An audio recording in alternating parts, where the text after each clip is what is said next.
Hello नमस्कार, स्वागत है आप सभी का आपके चैनल स्टडी गुरुकुल 2.5 मिलियन में। तो आज हम देखेंगे यूथ कंपटीशन टाइम्स का प्रैक्टिस सेट दूसरा। पहला ख़त्म हो चुका है और यह बुक जो है उत्तर प्रदेश पुलिस कांस्टेबल के लिए प्रैक्टिस बुक है ना, 2023-24 के लिए। तो चलिए लगाते हैं टेस्ट। और अगर आप हमारे चैनल पर नए हैं तो इसे सब्सक्राइब करना ना भूलें, ज़्यादा से ज़्यादा लाइक करें, शेयर करें, अपना सहयोग बनाए रखें। और हाँ, अगर आप लोगों को पीडीएफ प्राप्त करना है तो नीचे डिस्क्रिप्शन में जो लिंक दिया गया है वहाँ से जाकर आप फ्री पीडीएफ डाउनलोड करें। रोज़ शाम लाइव टेस्ट होता है, उसे भी ज्वाइन करें और अपना अच्छे से पेपर तैयार करें, है ना। हाँ, चलिए देखते हैं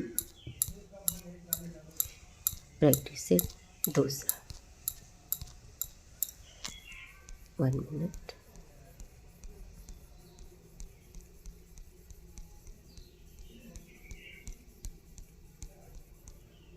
हाँ, चलिए तो सबसे पहले क्वेश्चन हमारे सामान्य जानकारी के रहेंगे, इसके बाद हिंदी के क्वेश्चन रहेंगे।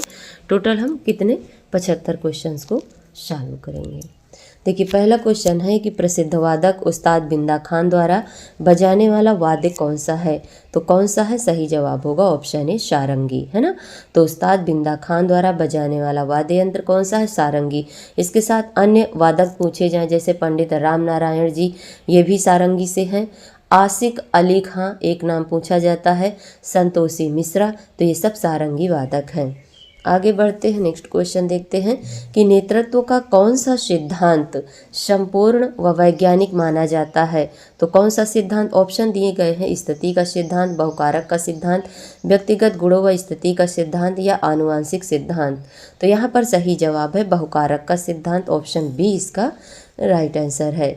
आगे है कि भारत का पहला ऐसा निर्माणाधीन हवाई अड्डा जहां कार्बन उत्सर्जन शुद्ध रूप से शून्य होगा और जिसका निर्माण 2024 तक पूरा कर लिया जाएगा। तो ऑप्शन में है, फर्स्ट पर है ग्वादर अंतर्राष्ट्रीय हवाई अड्डा, बी पर है नोएडा अंतर्राष्ट्रीय हवाई अड्डा, सी पर है नवी मुंबई अंतर्राष्ट्रीय हवाई अड्डा और डी पर है लुधियाना अंतर्राष्ट्रीय हवाई अड्डा। तो यहाँ पर सही जवाब है ऑप्शन बी, नोएडा अंतर्राष्ट्रीय हवाई अड्डा। तो इस तरह यह एयरपोर्ट जो बनेगा, इस एयरपोर्ट के बाद उत्तर प्रदेश भारत में 5 अंतर्राष्ट्रीय हवाई अड्डों वाला पहला राज्य बन जाएगा। तो ऑप्शन बी यहाँ पर राइट आंसर है। नेक्स्ट क्वेश्चन है कि भारतीय नौसेना में सर्वोच्च स्थान पर कौन सा कमीशन्ड अधिकारी होता है, general, air chief marshal, admiral या उप लेफ्टिनेंट। तो यहाँ पर सही जवाब होगा एडमिरल, ऑप्शन सी सही जवाब है ना। अच्छा देखिए, एडमिरल क्या होता है, एडमिरल भारतीय नौसेना का सर्वोच्च अधिकारी होता है।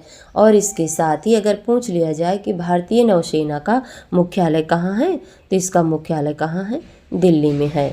आगे बढ़ते हैं, नेक्स्ट क्वेश्चन देखते हैं क्या कि 15 से 17 दिसंबर 2021 के मध्य किस पड़ोसी देश के राष्ट्रपति अब्दुल हमीद के निमंत्रण पर भारत के राष्ट्रपति रामनाथ कोविंद ने राजकीय यात्रा की थी। तो पुराना करेंट अफेयर्स है, सही जवाब होगा ऑप्शन सी बांग्लादेश।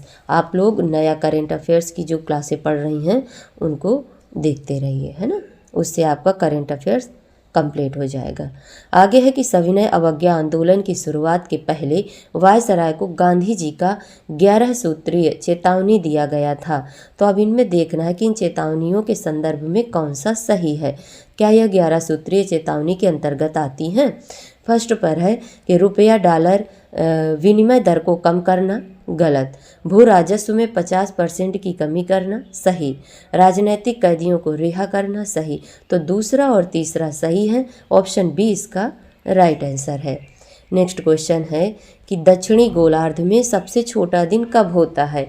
तो दक्षिणी गोलार्ध का पूछा गया है। देखिए, जब सूर्य क्या होता है, कर्क रेखा पर लंबवत चमकता है, तब स्थिति क्या कहलाती है, कर्क संक्रांति की स्थिति कहलाती है। तो 21 जून को कर्क संक्रांति की स्थिति होती है। तो देखिए, ऊपर है हमारा उत्तरी गोलार्ध, ये रहा दक्षिणी गोलार्ध, है ना।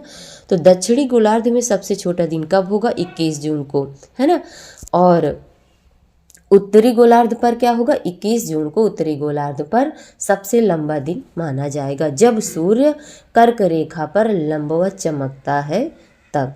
अगला है कि अनुसूचित जनजाति के संरक्षण के लिए एक क्षेत्र को अनुसूचित क्षेत्र के रूप में घोषणा करने की शक्ति किसके पास होती है, तो किसके पास होती है, यहाँ पर सही जवाब होगा भारत के राष्ट्रपति के पास होती है ना, किसके, भारत के राष्ट्रपति के पास होती है। और यह कहाँ पर उल्लिखित है, तो संविधान की 5वीं अनुसूची में से उल्लिखित किया गया है। ठीक, आगे अगला क्वेश्चन देखते हैं। अगला क्वेश्चन है 30 नवंबर 2021 को फॉर्च्यून इंडिया द्वारा भारत की 50 सर्वाधिक प्रभावशाली महिलाओं की सूची जारी की गई थी, तो इस सूची में प्रथम स्थान किस भारतीय महिला को प्राप्त हुआ था, तो उनका सही जवाब है ऑप्शन डी, निर्मला सीतारमण जी को प्राप्त हुआ था। अगला क्वेश्चन, भारत के संविधान के किस अनुच्छेद के अधीन राज्यों के राज्यपाल को अध्यादेश जारी करने की शक्ति प्रदान होती है, तो किस अनुच्छेद में, अनुच्छेद 213 में, ऑप्शन सी यहाँ पर राइट आंसर है। अगला क्वेश्चन है कि निम्न में से कौन सी किताब सरोजिनी नायडू द्वारा उल्लिखित नहीं है, तो यहाँ पर सही जवाब है option C, the golden bird. The golden bird किसकी है, तो इसे लिखा है ग्रीम ब्रदर्स ने, किसने लिखा है, ग्रीम ब्रदर्स ने। ठीक, ऑप्शन सी इसका राइट आंसर है। जबकि the broken wing, the golden threshold, the bird of time किसकी है, सरोजिनी नायडू द्वारा लिखित है।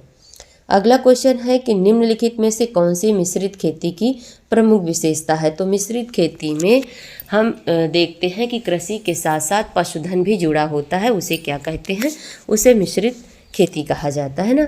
तो यहाँ पर सही जवाब क्या है, पशुपालन और फसल उत्पादन को एक साथ करना मिश्रित कृषि कहलाती है, ऑप्शन सी इसका राइट आंसर है।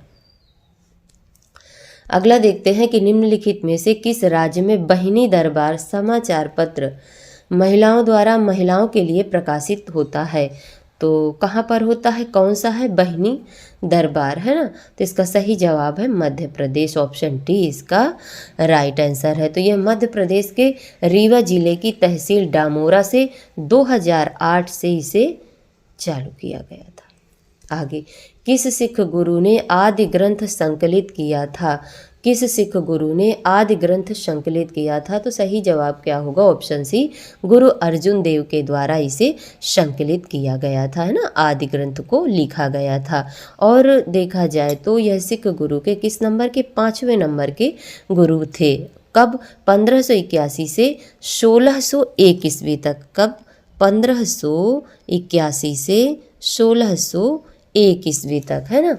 और इन्होंने क्या किया था, किन्होंने, गुरु अर्जुन देव ने अमृतनगर का निर्माण करवाया था, और गुरु अर्जुन देव को जहांगीर के द्वारा क्या फांसी दी गई थी, क्योंकि इन्होंने क्या किया था, खुसरो की मदद की थी।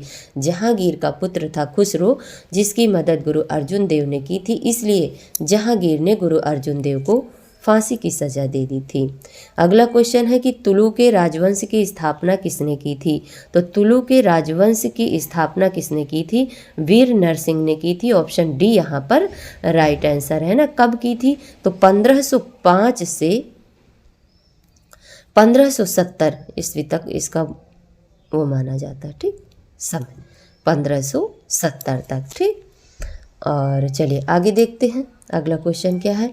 पहली बार भारत पर आक्रमण करने वाला मुस्लिम कौन था, पहली बार भारत पर आक्रमण करने वाला मुस्लिम कौन था, ऑप्शन में दिया गया फिरदौस शाह, मोहम्मद गोरी, मोहम्मद बिन कासिम या महमूद गजनवी। तो यहाँ पर सही जवाब क्या होगा, मोहम्मद बिन कासिम था, है ना। प्रथम मुस्लिम आक्रमणकारी कौन था, मोहम्मद बिन कासिम था। और देखा जाए तो कब, तो 711 में, है ना, किया था। चलिए आगे बढ़ते हैं और नेक्स्ट क्वेश्चन देखते हैं क्या दिया गया है कि निम्न में से कौन सा उपवेद नहीं है, कौन सा उपवेद नहीं है पूछा गया है। धनुर्वेद, शास्त्र, शस्त्र शास्त्र, आयुर्वेद या योग वेद, तो इनमें से कौन सा उपवेद नहीं है ये पूछा गया, तो सही जवाब है ऑप्शन डी, योग वेद, कोई उपवेद नहीं है। अच्छा, बात करें धनुर्वेद की, तो धनुर्वेद किसका उपवेद है, तो यह उसका यजुर्वेद का है। किसका? यजुर्वेद का है ना। यजुर्वेद का कौन सा उपवेद है? धनुर्वेद। अच्छा, पूछ लिया जाए कि आयुर्वेद किसका है, तो आयुर्वेद हो गया हमारा ऋग्वेद का। ठीक, तो इस तरह इसका सही जवाब है ऑप्शन डी। अगला क्वेश्चन देखते हैं, है ना। अगला क्वेश्चन क्या है? अगला क्वेश्चन है कि 9 दिसंबर 2021 को केंद्रीय पर्यावरण, वन और जलवायु परिवर्तन मंत्रालय द्वारा जारी सूचना के अनुसार किस राज्य संघ शासित प्रदेश में स्थित मानव निर्मित हैदरपुर आर्द्रभूमि को भारत का 47वां रामसर साइट और अंतर्राष्ट्रीय स्तर पर 2463वीं रामसर स्थल के रूप में नामित किया गया था? तो इसका सही जवाब क्या होगा? सही जवाब होगा उत्तर प्रदेश, है ना। तो उत्तर प्रदेश के बिजनौर की बात है ना, उत्तर प्रदेश के बिजनौर में। ठीक, और किस नंबर का? 47वें नंबर का यह रामसर साइट है ना। इस तरह अगर देखा जाए तो उत्तर प्रदेश में 9 टोटल रामसर साइट हो गई हैं। ऑप्शन सी इसका राइट आंसर है। आगे बढ़ते हैं, नेक्स्ट क्वेश्चन देखते हैं। अगला क्वेश्चन कौन सा है? अगला क्वेश्चन दिया गया है कि निम्नलिखित देशों में से किस एक के देशों में से भूमध्य रेखा गुजरती है ना। तो देखिए, भूमध्य रेखा जल और स्थल दोनों पूछा गया। तो देखिए, अफ्रीका महाद्वीप से इसके पहले भूमध्य रेखा की बात हो रही है, तो कहाँ से? दक्षिण अमेरिका के कुछ और कुछ हो गए हमारे अफ्रीका की। इस तरह होते कहाँ कहाँ तक भूमध्य रेखा गुजरती है। तो सबसे पहले ऑप्शन देख लेते हैं। ऑप्शन ए में दिया गया है कि ब्राज़ील, जाम्बिया और Malaysia, Colombia, Kenya, Indonesia, Brazil, Sudan और मलेशिया, वेनेजुएला, इथियोपिया और इंडोनेशिया। तो इसका सही जवाब क्या होगा? कोलंबिया, केन्या और इंडोनेशिया। इसकी एक ट्रिक भी है। ट्रिक चलिए पहले इसके देख लेते हैं कि कहाँ कहाँ से गुजरती है। तो भूमध्य रेखा टोटल 13 देशों से होकर गुजरती है। कितने? 13 देशों से होकर गुजरती है। तो कौन कौन से हैं उनको भी देख लेते हैं। देखिए, साओ टोम प्रिंसिप, फिर इसके बाद गैबन, कांगो गणराज्य, कांगो लोकतांत्रिक गणराज्य, युगांडा, केन्या, सोमालिया, फिर कहाँ पहुँचे? Maldives, Indonesia, Kiribati, Ecuador, Colombia और इसके बाद ब्राज़ील। तो इस तरह भूमध्य रेखा टोटल 13 देशों से होकर गुजरती है। अगला क्वेश्चन है कि हेमिस गोम्पा नामक मठ कहाँ पर स्थित है? हेमिस गोम्पा नामक मठ कहाँ पर स्थित है? तो सही जवाब क्या होगा? सही जवाब है लद्दाख में। ऑप्शन डी इसका सही जवाब है और बौद्ध से संबंधित यह मठ है। नेक्स्ट है कि 14 दिसंबर 2021 को sports journalist federation of India द्वारा किसे स्पोर्ट्समैन ऑफ द ईयर 2021 पुरस्कार प्रदान करने की घोषणा की गई थी। तो किसे मिला था? सही जवाब है नीरज चोपड़ा को। ऑप्शन ए इसका राइट आंसर है। पता नहीं कहाँ से न करंट अफेयर पूछ लिया जाए, तो इस तरह के अगर क्वेश्चन आ जाते हैं तो उनको भी हम सॉल्व कर लेते हैं ना। अगला क्वेश्चन है कि भारत में काजू का प्रथम परिचय किन लोगों ने कराया था? तो भैया, काजू हो, आलू हो, है ना, किसकी देन है? तंबाकू, मूंगफली, लाल मिर्च, टमाटर, अमरूद, ये सब किसकी देन है? तो पुर्तगालियों की। ऑप्शन डी इसका राइट आंसर है। अगला क्वेश्चन है कि किस राष्ट्रपति ने आयरिश स्वतंत्रता संग्राम में भाग लिया और इसके लिए जेल भी गए? किस भारतीय राष्ट्रपति ने आयरिश स्वतंत्रता संग्राम में भाग लिया और इसके लिए जेल भी भेजे गए? तो इसका सही जवाब है वीवी गिरी। ऑप्शन ए इसका राइट आंसर है ना। और ये भारत के चौथे राष्ट्रपति भी बने थे। चौथे राष्ट्रपति भारत के बने थे। अगला है कि विश्व पर्यावरण दिवस कब मनाया जाता है?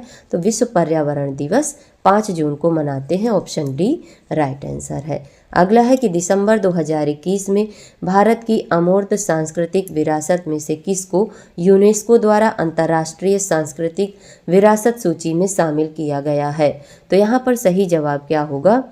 कोलकाता की दुर्गा पूजा को, है ना। ऑप्शन सी इसका राइट आंसर है। आगे बढ़ते हैं, नेक्स्ट क्वेश्चन। भारतीय संविधान में कुल कितनी महिला सदस्य थीं? क्या पूछा गया है? जब भारतीय संविधान सभा हुई थी तो उसमें कुल कितनी महिला सदस्य थीं, तो तब कितनी थी? सही जवाब क्या होगा हमारा? 15 महिला सदस्य थीं। ऑप्शन सी इसका राइट आंसर है। उत्तर प्रदेश में शेर सफारी स्थित है कहाँ पर? नेक्स्ट क्वेश्चन है कि उत्तर प्रदेश में शेर सफारी कहाँ पर स्थित है, तो सही जवाब क्या होगा? इटावा। ऑप्शन डी इसका राइट आंसर है ना। आगे बढ़ते हैं और नेक्स्ट क्वेश्चन देखते हैं कि प्रसिद्ध चरकुला नृत्य संबंधित है कहाँ से? अवध क्षेत्र से, बुंदेलखंड क्षेत्र से, ब्रजभूमि से या रुहेलखंड से? तो यहाँ पर सही जवाब है ब्रजभूमि से। ऑप्शन सी करेक्ट आंसर है। अगला है कि निम्नलिखित में से कौन सा भारतीय अर्थव्यवस्था का प्राथमिक क्षेत्र है? निम्नलिखित में से कौन सा भारतीय अर्थव्यवस्था का प्राथमिक क्षेत्र है? तो यहाँ पर सही जवाब है कृषि। ऑप्शन ए इसका राइट आंसर है। नेक्स्ट क्वेश्चन है कि 15 से 19 दिसंबर 2021 के मध्य किस देश का एक उच्च स्तरीय संसदीय प्रतिनिधिमंडल भारत की आधिकारिक यात्रा पर आया? फिलीपींस, मलेशिया, वियतनाम या सिंगापुर? तो इसका सही जवाब क्या होगा? सही जवाब होगा वियतनाम। ऑप्शन सी इसका राइट आंसर है। चलिए आगे देखते हैं।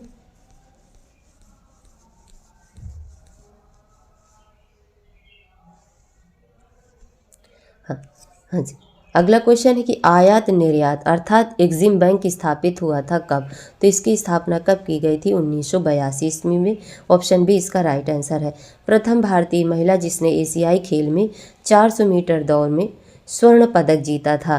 प्रथम भारतीय महिला जिसने एशियाई खेल में 400 मीटर दौड़ में स्वर्ण पदक जीता था। तो यहाँ पर सही जवाब क्या होगा? सही जवाब होगा कमलजीत संधू। ऑप्शन सी इसका राइट आंसर है।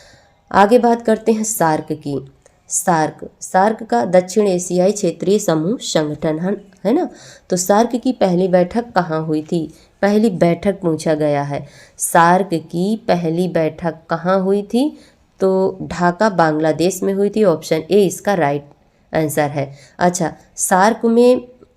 सार्क की स्थापना कब हुई थी? तो सार्क की स्थापना 1985 में की गई थी। वर्तमान में इसमें कुल कितने देश शामिल हैं? तो वर्तमान में इसमें टोटल 8 देश शामिल हैं। किसमें? सार्क में।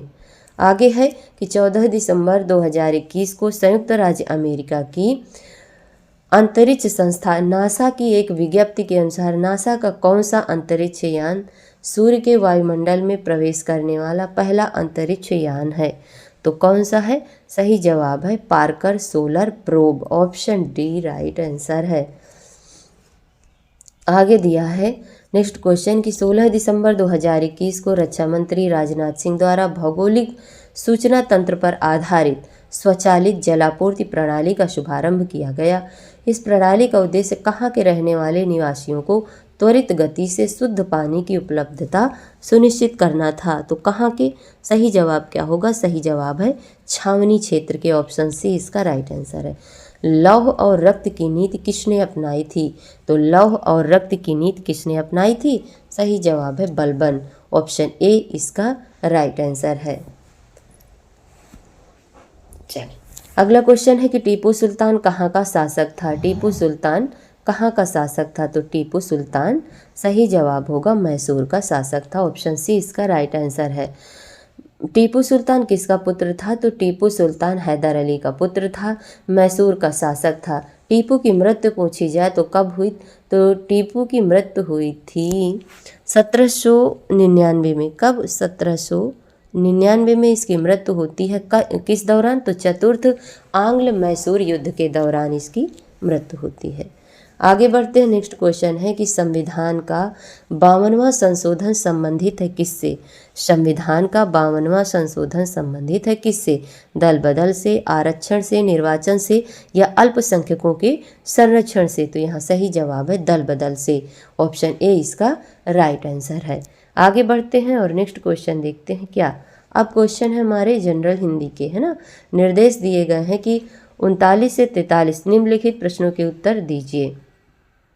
देखिए क्वेश्चन है कि सूरदास के गुरु कौन थे? तो सूरदास के गुरु पूछे गए हैं कौन थे? सही जवाब है वल्लभाचार्य। सूरदास के गुरु कौन थे? वल्लभाचार्य। ऑप्शन सी इसका सही जवाब है। छंद पढ़ते समय आने वाले विराम को क्या कहा जाता है? यदि हम छंद पढ़ रहे हैं वहाँ पर विराम आए तो उसे यति कहते हैं। ऑप्शन बी इसका राइट आंसर है।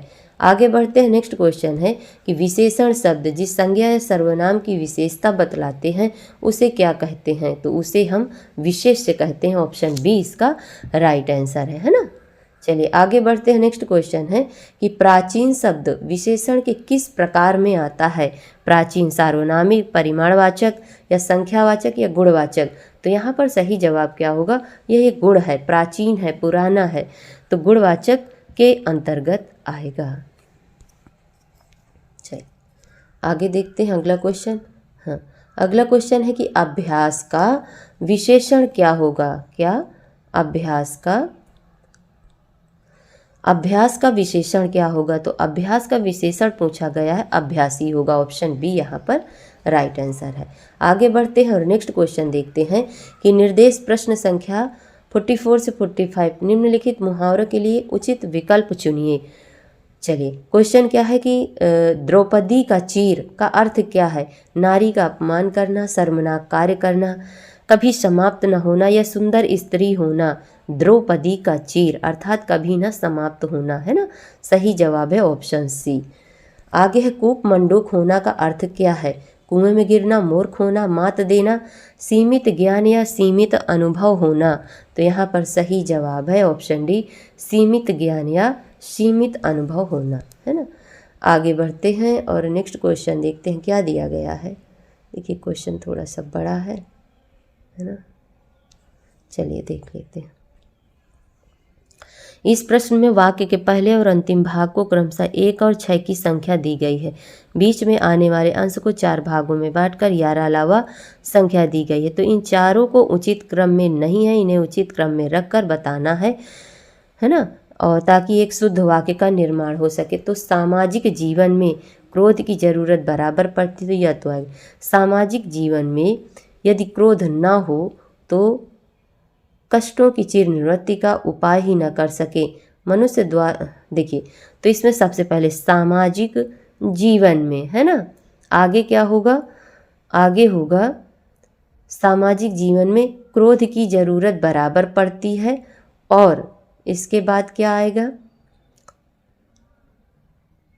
यदि क्रोध न हो तो सामाजिक जीवन में क्रोध की जरूरत बराबर पड़ती है। यदि क्रोध न हो तो मनुष्य दूसरों के द्वारा पहुँचाए जाने वाले बहुत से फिर कष्टों की चिर निवृत्ति का उपाय ही न कर सके, है ना। तो देखिए पहला कौन सा है? या। दूसरा कौन सा है? ला। या ला। ऑप्शन ए यहाँ पर राइट आंसर होगा। आगे बढ़ते हैं।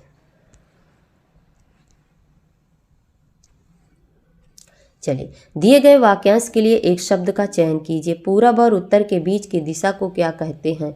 देखिए उत्तर हो गया और पूरब, तो इसको हम क्या कहते हैं? इसे हम ईशान कोण कहते हैं। ऑप्शन बी यहाँ पर राइट आंसर है। वलय शब्द का अर्थ चिन्हित कीजिए। वलय, वलय क्या है? वृक्ष की छाल है, गोलाकार घेरा है, मृग छाल है या आवरण है? तो यहाँ पर सही जवाब है गोलाकार घेरा को हम वलय कहते हैं, है ना। ऑप्शन बी राइट आंसर है।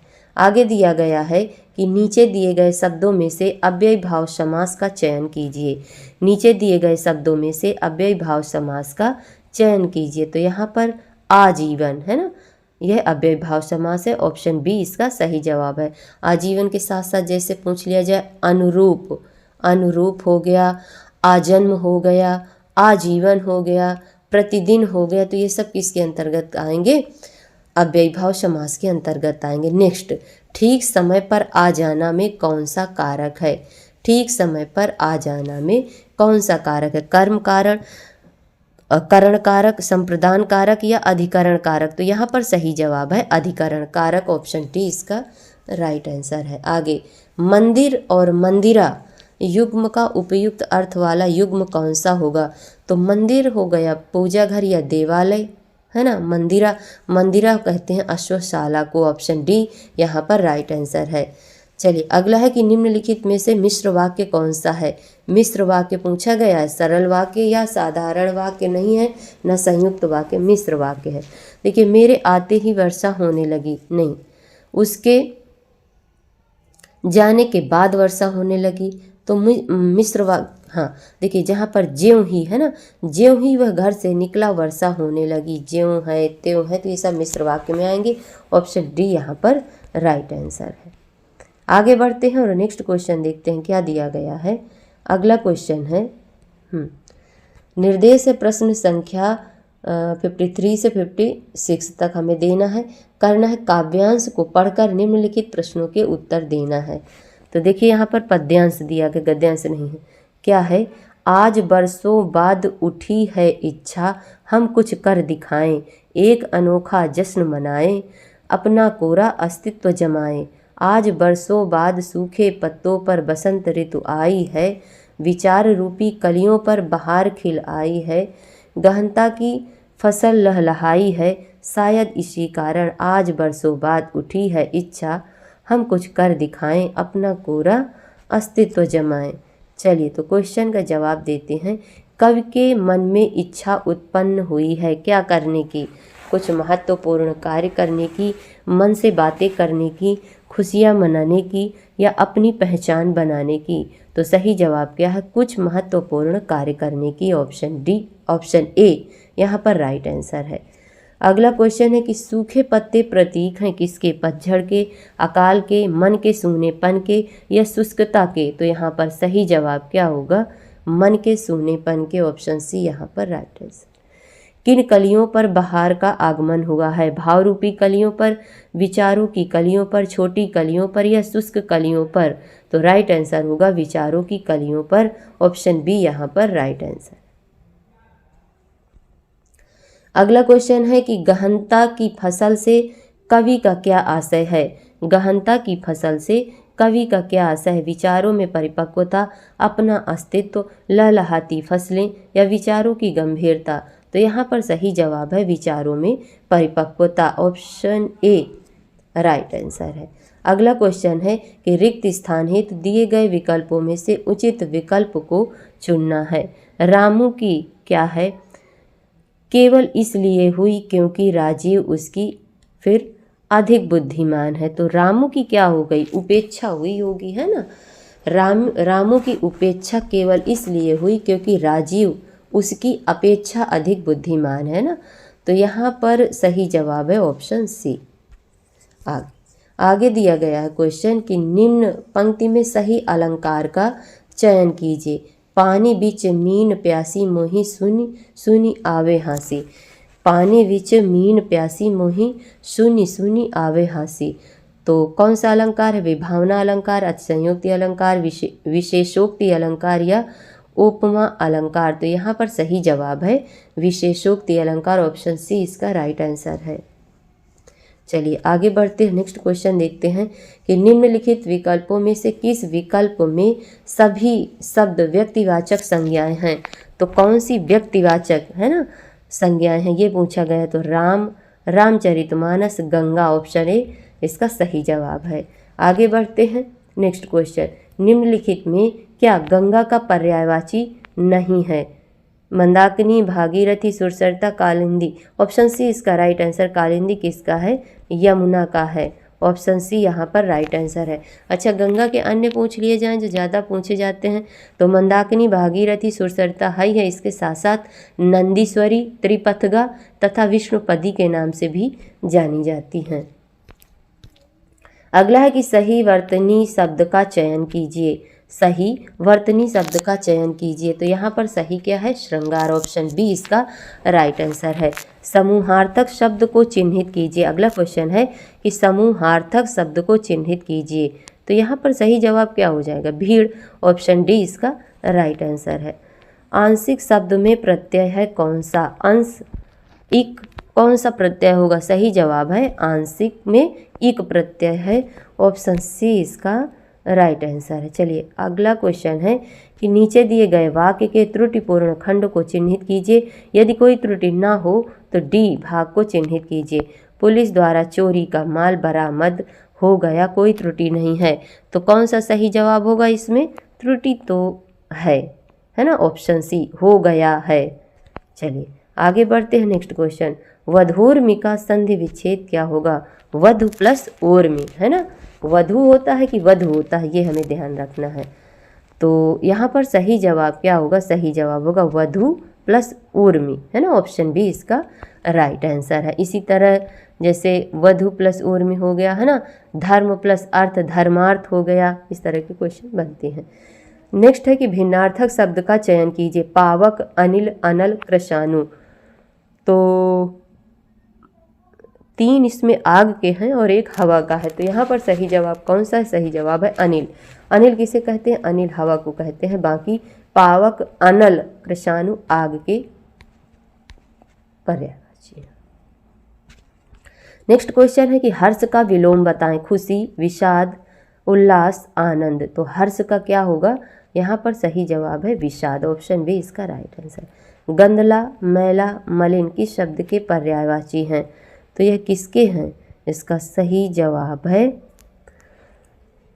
पंकिल के, है ना, ऑप्शन सी इसका सही जवाब है ना। अच्छा, धवल, धवल किसका है? उज्ज्वल का हो गया, है ना, धवल उज्ज्वल का हो गया। प्रलय, प्रलय विनाश, है ना, प्रलय किसे कहते हैं? विनाश को कहते हैं। धवल किसे कहते हैं? उज्ज्वल को कहते हैं।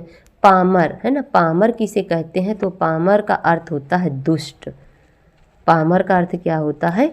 दुष्ट। ठीक, इस तरह के क्वेश्चन भी आ जाते हैं। अगला, कर्कश का विलोम शब्द बताइए। कर्कश का क्या होगा? बहुत ही मधुर, है ना, या कर्कश, तो इसका सही जवाब हो जाएगा मधुर, ऑप्शन सी इसका राइट। कठोर का कोमल हो जाएगा, विवेकी का अविवेकी हो जाएगा, और विनम्र का क्या होगा? बताइए, विनम्र का धृष्ट हो जाएगा, दुष्ट जिसे बोलते हैं ना, धृष्ट। आगे दिया गया कि 70 से 71 तक के क्वेश्चन के आंसर बताना है। दिया गया कि वाक्यांशों के लिए एक उचित विकल्प चुनिए। जो इंद्र पर विजय प्राप्त कर चुका हो उसे क्या कहते हैं? इंद्रजीत कहेंगे, है ना, जो इंद्र पर विजय प्राप्त कर चुका हो उसे इंद्रजीत कहा जाएगा। अच्छा, यहाँ पर जितेंद्रिय दिया है, तो यह किसे कहा जाएगा? जितेंद्रिय किसे कहते हैं? जो इंद्रियों पर विजय प्राप्त कर जाए, हैं, कर सके, जो इंद्रियों पर विजय प्राप्त कर ले उसे जितेंद्रिय कहते हैं। अगला, उच्च कुल में पैदा व्यक्ति क्या कहलाता है? उच्च कुल में पैदा व्यक्ति क्या कहलाता है? कुलीन कहलाता, ऑप्शन डी इसका राइट आंसर है। अगला, ईश्वर तुम्हें दीर्घायु दे, अर्थ के आधार पर वाक्य का भेद बताइए। तो इच्छावाचक वाक्य है, ऑप्शन सी इसका राइट आंसर है। अगला क्वेश्चन है कि श्री गणेश का विलोम शब्द बताइए। तो श्री गणेश का विलोम शब्द क्या हो जाएगा? इति श्री, ऑप्शन बी इसका राइट आंसर है। आगे बढ़ते हैं और नेक्स्ट क्वेश्चन देखते हैं क्या दिया गया है। अगला क्वेश्चन है, हाँ जी, अगला क्वेश्चन है फूल का पर्यायवाची नहीं है कौन सा? सुमन है, पुष्प है, कुसुम है, तनुजा नहीं है। तनुजा किसका है? तनुजा बेटी या पुत्री को कहते हैं, ऑप्शन सी इसका राइट आंसर है। अन्य पूछ लिए जाएं, जैसे फूल के कौन कौन से, तो एक प्रसून बहुत होता है ना, पूछा जाता है। प्रसून किसे कहते हैं? पुष्प को कहते हैं। लतांत किसे कहते हैं? लतांत, लतांत भी पुष्प को कहा जाता है। मंजरी किसे कहते हैं? मंजरी भी पुष्प को कहते हैं। गुल किसे कहते हैं? गुल भी पुष्प को कहा जाता है। अगला क्वेश्चन है कि किस रस को रसराज कहा जाता है? किस रस को रसराज कहा जाता है? तो यहाँ पर सही जवाब है श्रृंगार रस को, ऑप्शन सी राइट आंसर है। तो इस तरह आज का जो प्रैक्टिस सेट है वह समाप्त होता है। वीडियो अच्छी लगे तो लाइक करें, शेयर करें, सब्सक्राइब करें, अपना सहयोग बनाए रखें। और क्या, वीडियो देखने के लिए आप सभी लोगों का धन्यवाद। अपना पेपर अच्छे से बनाएं, अच्छे से तैयारी करें, है ना। Thanks for watching.